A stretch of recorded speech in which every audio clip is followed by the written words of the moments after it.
De 4 em 4 anos, a gente espera ansioso pela chegada da Copa do Mundo. É aquele momento que a gente faz nossos palpites, a nossa fé porque a seleção ganhe, aquela coleção de figurinhas e, claro, acompanhar os jogos da Copa do Mundo pela televisão. Mas ao longo da história nem sempre foi assim.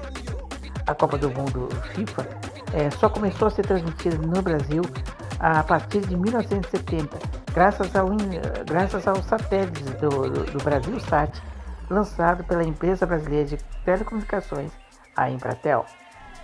Antes a gente tinha que ou acompanhar a Copa do Mundo pelo rádio, ou acompanhar a Copa do Mundo pela televisão, em VTs geralmente com um certo delay. Porém, como já falamos, a partir da Copa do Mundo de 70, a coisa mudou e nós podemos acompanhar a Copa do Mundo no conforto da nossa casa.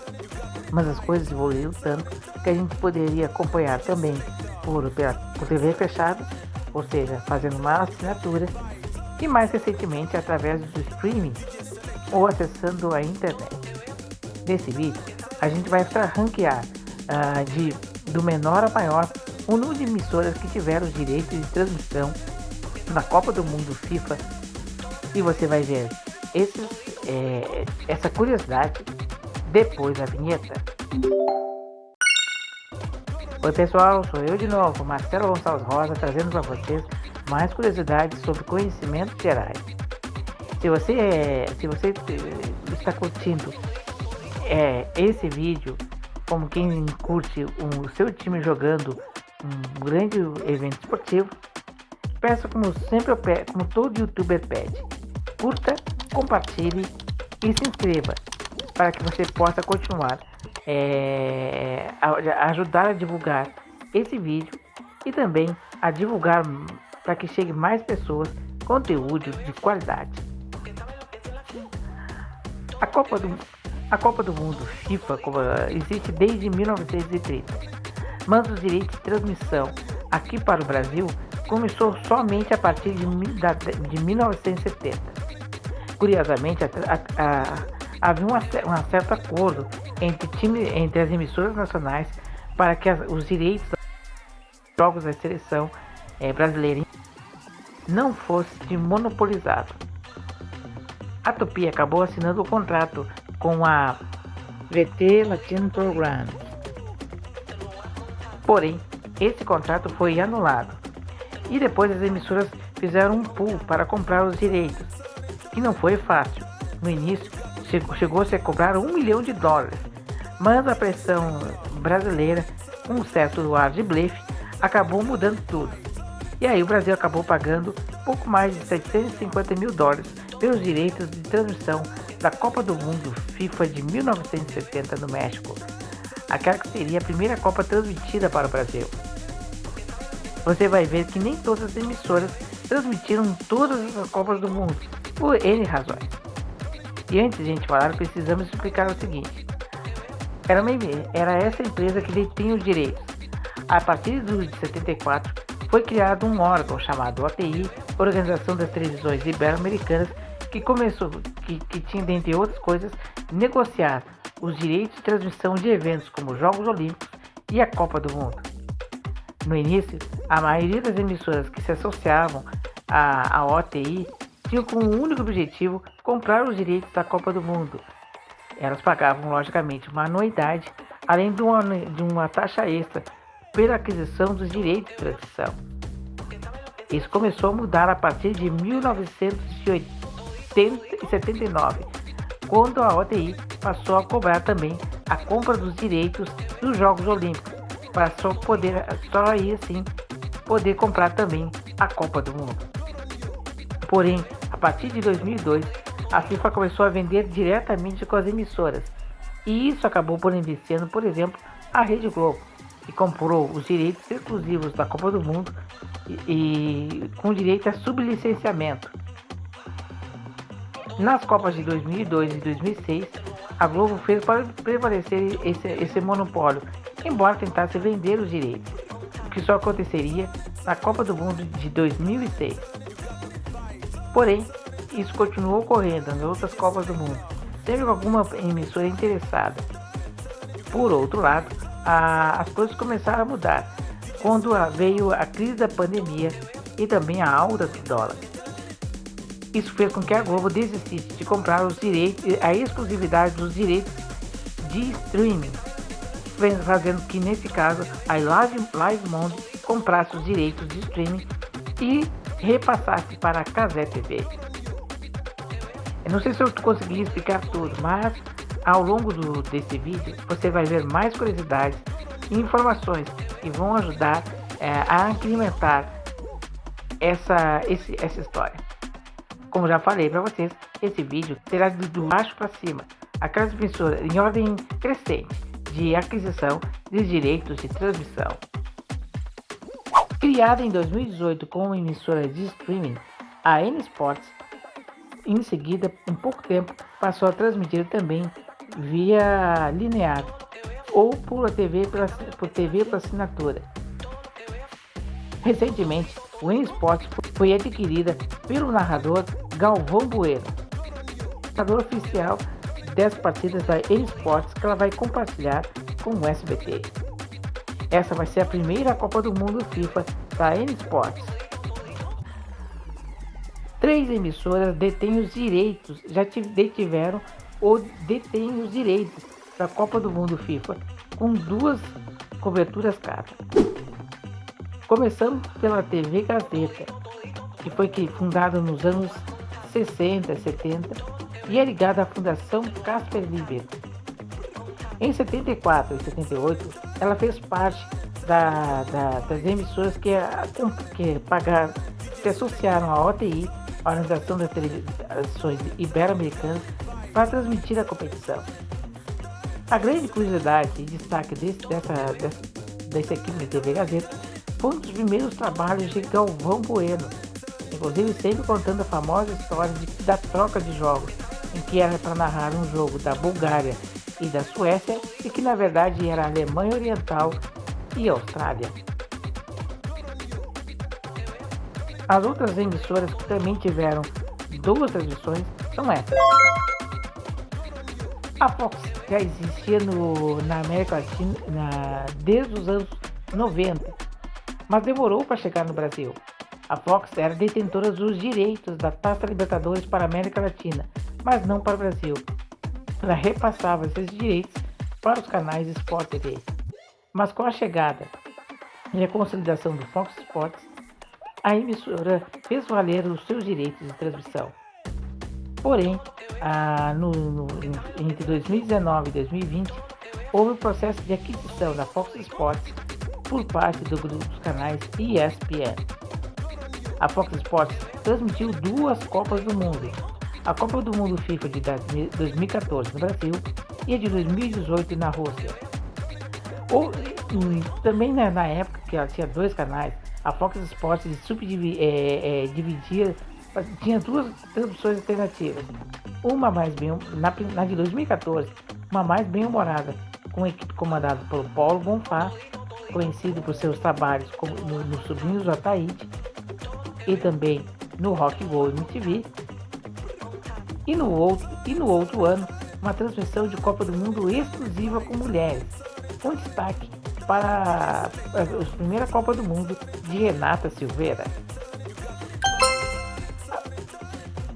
A outra não é uma emissora de TV linear, mas uma emissora de streaming, que também é linear.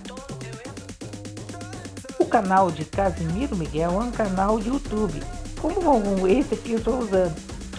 Mas era um canal, o Casimiro Miguel, que era muito ligado aos canais de esporte interativo, principalmente ligado à área de games, passou nos últimos tempos fazendo vídeos de reacts, etc e tal, e também falando de esporte.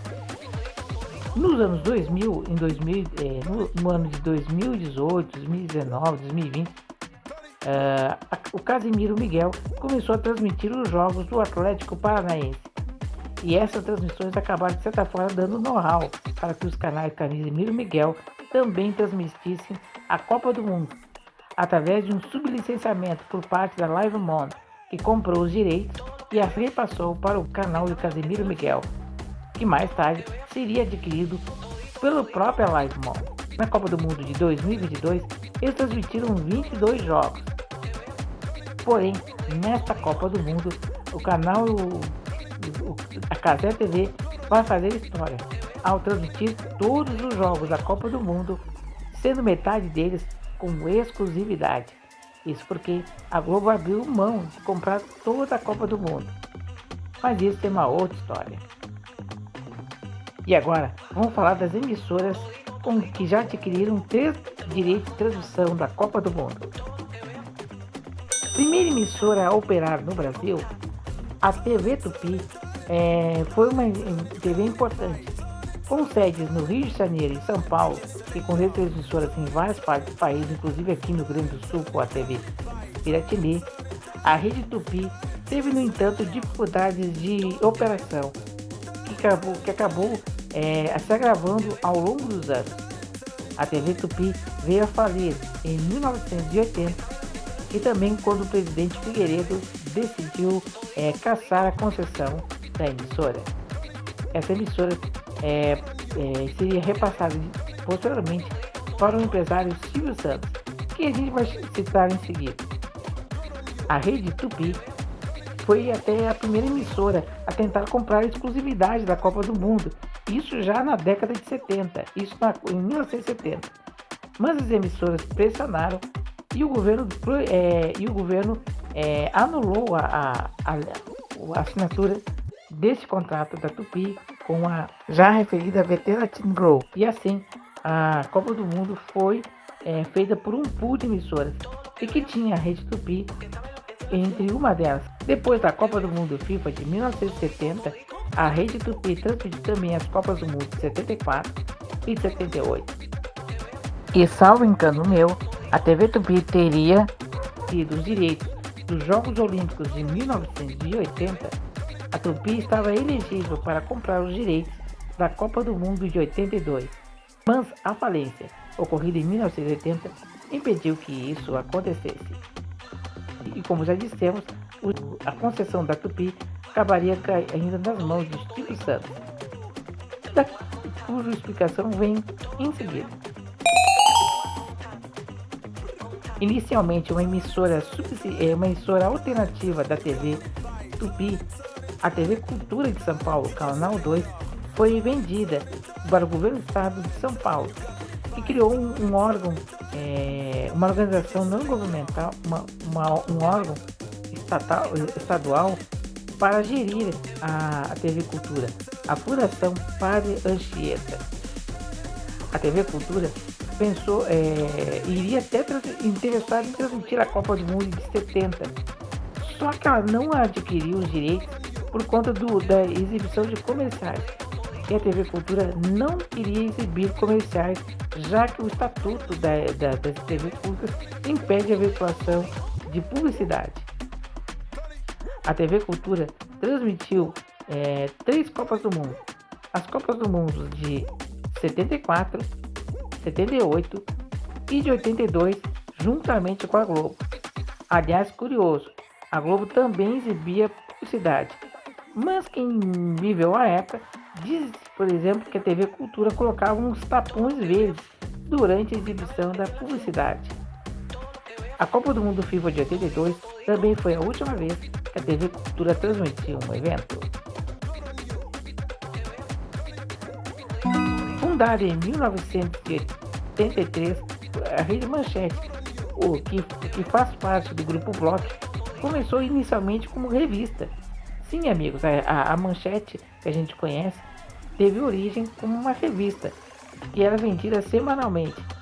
Com o passar do tempo, e com o crescimento dos negócios, Adolfo Block conseguiu ganhar a concessão que pertencia a Excelsior e fundar a Rede Manchete. A Rede Manchete transmitiu 3 Copas do Mundo: as Copas do Mundo de 86, a Copa do Mundo de 90 e a Copa do Mundo de 1998. Detalhe, em 1994, já bastante cambalhada pela crise econômica que assolava a emissora, a Rede Manchete não conseguiu honrar com seus compromissos com a OTI e assim ficou impedida de transmitir a Copa do Mundo de 1994. Aliás, a Copa do Mundo que o Brasil ganhou, por sinal. A Rede Manchete, só por curiosidade, teve entre seus destaques profissionais como o Paulo Stein, o Osmar Santos, também a figura de João Saldanha e de Paulo Roberto Falcão. Esse último, por sinal, virou técnico, enquanto que o outro, um comentarista, famoso por sua verborragia e que treinou a seleção nas eliminatórias da Copa de 70, estava também participando de sua última Copa do Mundo. Ele estava adoentado, estava com a saúde bastante comprometida e veio a falecer poucos dias depois da final da Copa do Mundo da Itália de 1990.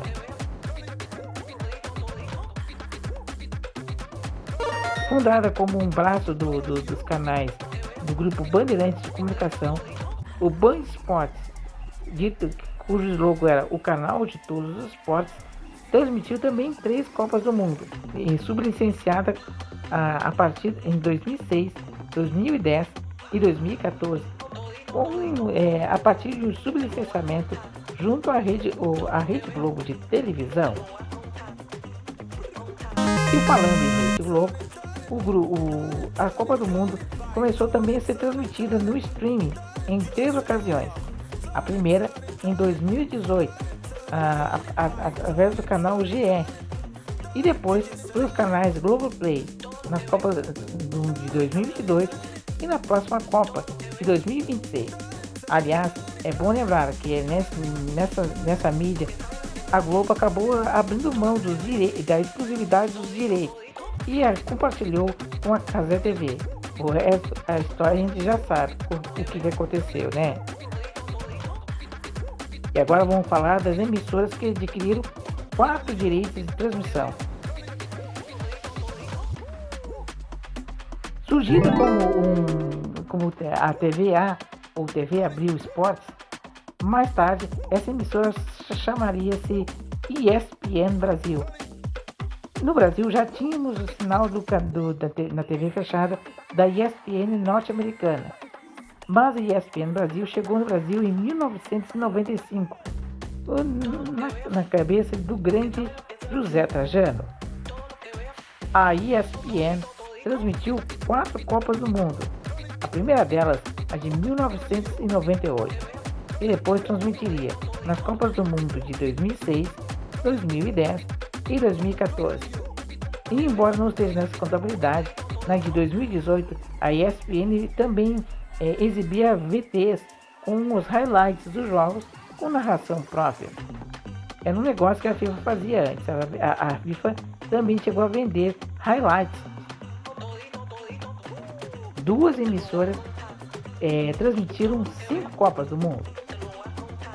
A emissora há mais tempo no ar, a Rede Record, ou TV Record, teve seu auge, teve sua queda, teve recomeço ao longo dos anos.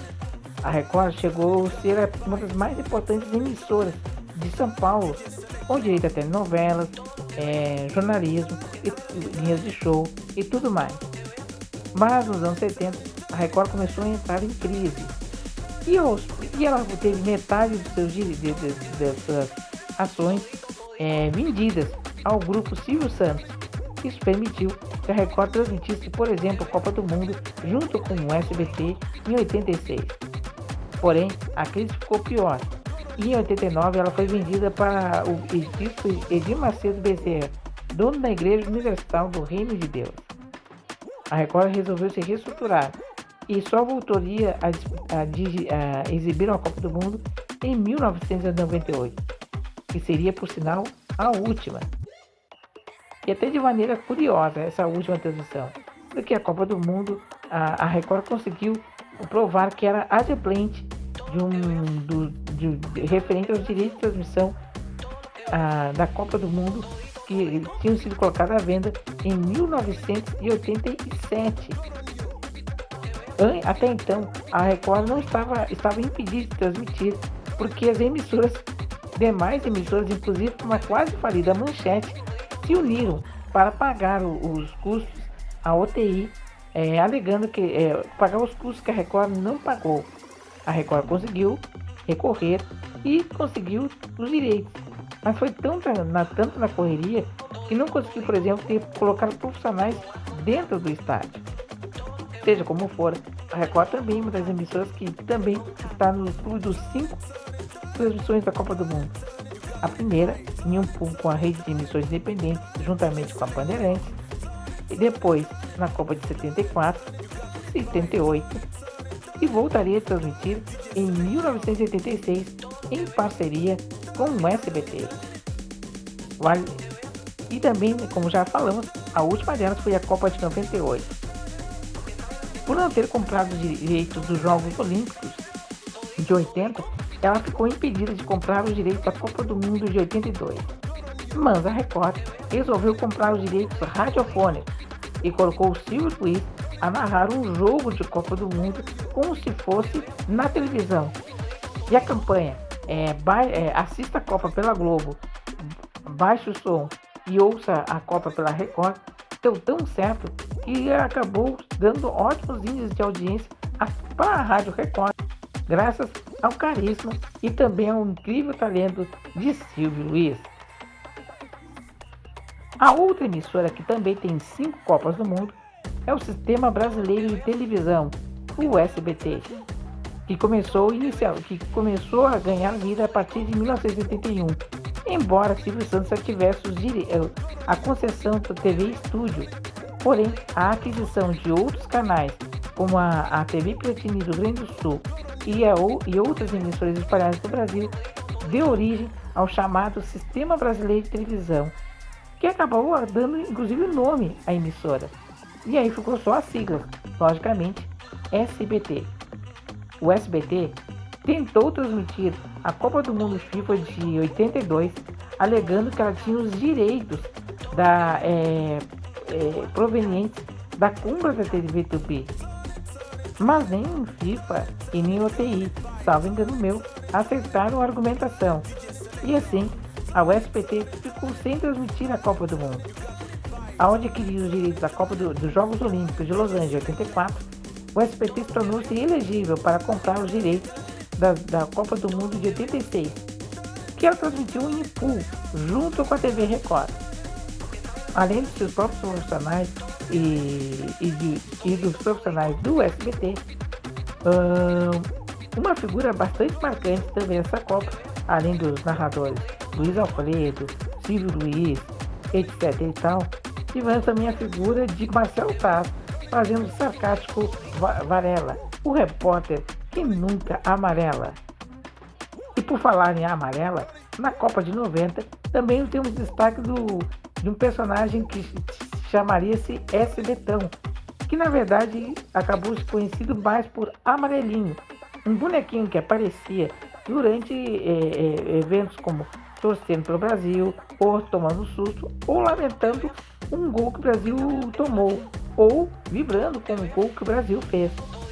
O Amarelinho acabou dando sorte para o Brasil na Copa do Mundo FIFA de 94 e a última criação dele na Copa do Mundo de 98. Essa, por sinal, a última transmissão de Copa do Mundo por parte do SBT.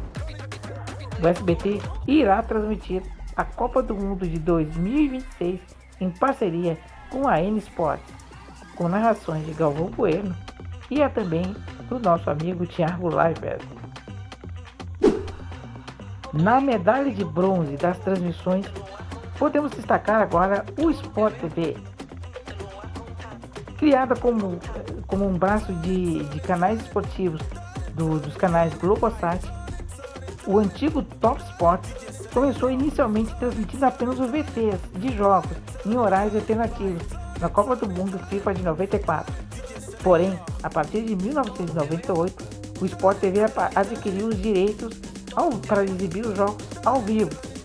E tem sido assim desde 98 até agora. São 8 transmissões de Copa do Mundo em TV fechada. É a emissora que mais transmitiu. Na medalha de prata dessas transmissões está uma emissora que é sinônimo de esporte, mesmo sendo uma emissora de TV aberta. Surgida em 1967, a TV Bandeirantes, mais tarde, Rede Bandeirantes, começou a se credibilizar como uma emissora com foco no esporte também a partir de 1983 e 84, com a chegada de Luciano do Vale, que transformou o canal da família Saad no chamado Canal do Esporte. A Bandeirantes transmitiu as Copas do Mundo de 70, 74 e 78. A emissora transmitiu a Copa do Mundo, seja por pool ou seja por conta própria. Por não ter adquirido os direitos dos Jogos Olímpicos de 80, também ficou impedida de comprar os direitos da Copa de 82 na Espanha, só voltando a ocorrer em 1986.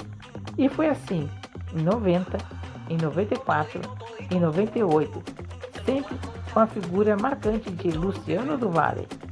A Band só voltaria a transmitir uma Copa do Mundo em 2010 na África do Sul e transmitiu pela última vez em 2014, já sem Luciano do Vale. E pouco antes de começar o Campeonato Brasileiro, acabou se sentindo mal e vindo a falecer. Essa foi a última Copa do Mundo da Bandeirantes também, que apresentou dificuldades e demorou até mesmo para quitar a dívida que tinha com a Globo em relação à compra dos direitos de transmissão e sublicenciamento não só de Copa do Mundo, mas também de outros campeonatos adquiridos junto à Globo. E é justamente a Rede Globo que está nessa lista de emissoras que mais adquiriram.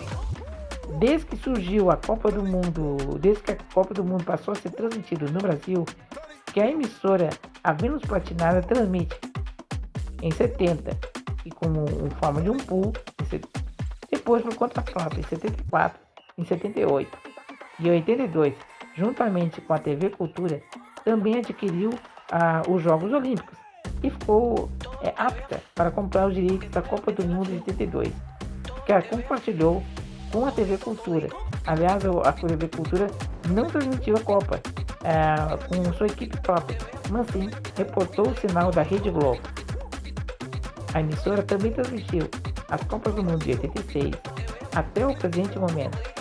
Em 2002, ela adquiriu junto à FIFA a exclusividade do evento, com possibilidade de sublicenciamento. E assim aconteceu. Na Copa de 2002, isso não foi possível. Nenhuma emissora conseguiu comprar, seja pelo custo alto ou seja pela alta do dólar. E assim, só em 2006 que ela conseguiu vender para as outras emissoras. E depois a emissora voltou a transmitir as Copas. Em 2000, continuou transmitindo as Copas. 2010, 2014, 2018. Porém, em 2022, para a Copa de 2022, a alta do dólar, a crise da pandemia de Covid-19 fez com que a emissora começasse a diminuir, ter dificuldade em arcar os direitos de transmissão da Copa do Mundo de 2022. Depois de com alguma dificuldade, a Globo conseguiu pagar os direitos, mas acabou abrindo mão da exclusividade do streaming. E como já falamos, nessa história acaba entrando a LiveMond, que repassou para a Cazé TV.